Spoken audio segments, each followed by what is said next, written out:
Bu yigitni taniyapsizlar? Dunyoni ko'rishni istaganda birinchi o'rinda meni ko'rishni istagan bo'lardim. Agar men dunyoni ko'rishni istaganimda o'zim yoqtirgan artist Jaloliddin Ahmadaliyevni ko'rgan bo'lardim. Hech uchrashganmisiz? Yo'q, o'zi yoshligimdan Jaloliddin akamiz bilan uchrashishni qattiq bir orzu qilardim. Endi eng katta orzum duet aytish edi u kishi bilan. Hozir boshidan sog'indim visoling degan qo'shig'ini boshidan Jaloliddin akamiz o'zlari boshlab beradilar. Iltimos qaysalaringiz bilan. Senga bo'lgan xumorim aldam, suratingga qarab olindim.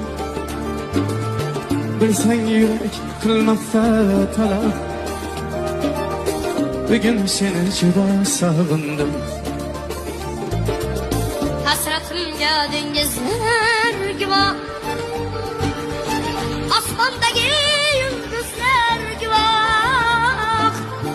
Sog'inishim bo'lsa-da gunoh, bugun seni juda sog'indim.